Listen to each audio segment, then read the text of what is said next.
Allez, on continue les interviews sur le MIPIM. Je suis maintenant avec David Taïeb. David, bonjour. Bonjour Frédéric. David, vous êtes le PDG de Castignac. On est ensemble pour parler de votre actualité. C'est le lancement du plus grand parc logistique d'Europe. C'est Eurovalais à Cambrai.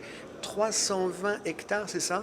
Exactement, 3 200 000 m2 sur lesquels on a développé déjà un premier permis purgé de 550 000 m2 et on a déjà construit la phase 1 du projet qui a plus de 250-260 000 m2.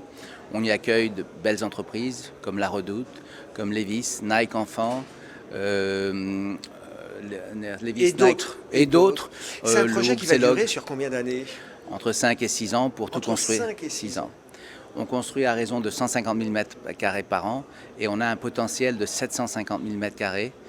On a le droit de faire des beaux et grands projets en France. Bon.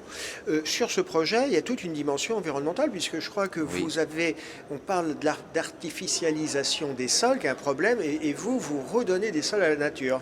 Alors, c'est pas étonnant ça. On prend des sols qui sont déjà artificialisés. Une base militaire avait déjà une piste d'atterrissage, avait des bâtiments, avait tout ce qu'il y avait sur une base militaire.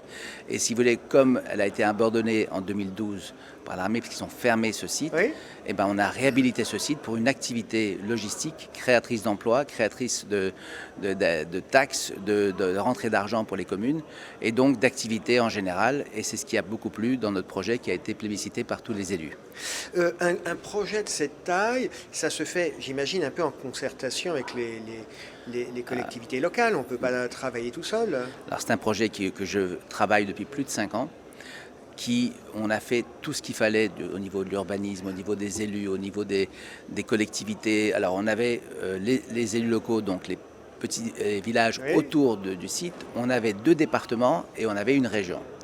Et je tiens à remercier toutes les personnes car elles ont toutes vu, même si elles ont diverses évidences politiques, elles ont toutes vu l'emploi et l'activité. Et donc, ils ont convergé plutôt que faire de la politique politicienne. Ils voulaient faire ce projet créateur d'emplois et créateur d'activité. C'est des projets assez structurants quand on met en œuvre 320 hectares. Il y a, en termes de transport, je crois qu'il y a aussi de grosses ambitions. Alors, il y a de grosses ambitions en termes de transport puisqu'on est à côté du canal Seine-Nord, à 300 mètres du canal Seine-Nord, qui est donc un projet structurant pour l'Europe, non pas seulement la France, mais plus pour la France, mais pour l'Europe en général, ce qui permettra d'avoir des containers qui arriveront du côté fluvial et le mettre directement dans nos entrepôts sur e-Valley. Un des atouts d'e-Valley, c'est la flexibilité, car toutes les entreprises d'Internet sur lesquelles on a une grande partie qui sont locataires chez nous, peuvent augmenter leur surface, à garder la même entreprise, les mêmes employés, les mêmes activités et juste faire l'expansion au fur et à mesure de leur expansion.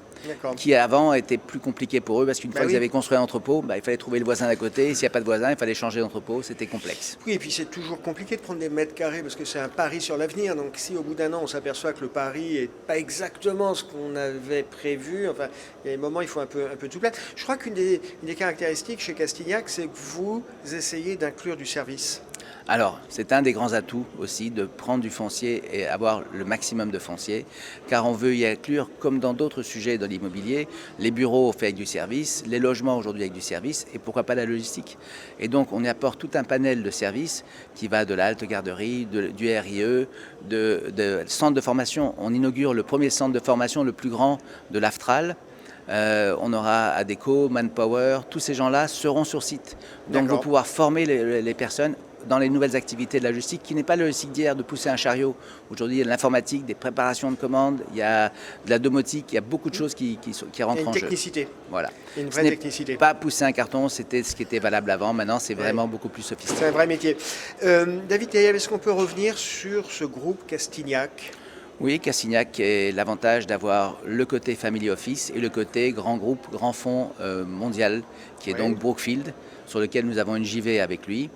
Et une joint venture, une co-entreprise avec Brookfield, et qui permet de joindre, si vous voulez, la partie des fonds nécessaires de faire ce grand projet et d'autres grands projets, car notre ambition est de faire les mêmes projets dans le centre France et dans le sud de la France, et après de faire du dernier kilomètre dans les grandes agglomérations des grandes villes.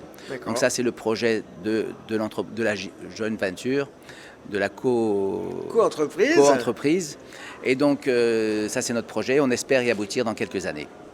Et je crois qu'il y a un dernier point qui vous tient à cœur quand on a préparé cette interview, c'est l'innovation.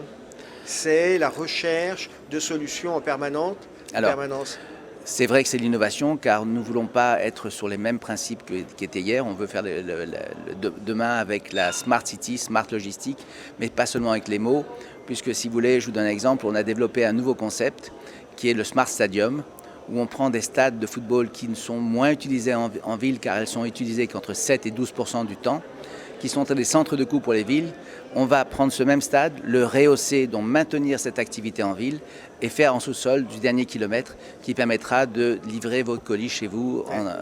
Et sur les zones un peu de tension sur le foncier, il faut être astucieux, il faut trouver des solutions, il faut être créatif. J'ai été remercié par le CIATI, par nos pairs, sur la foncière la plus innovante pour 2022. Et je les remercie. Merci David Taïeb d'avoir été avec Frédéric. nous. À très bientôt. À très bientôt.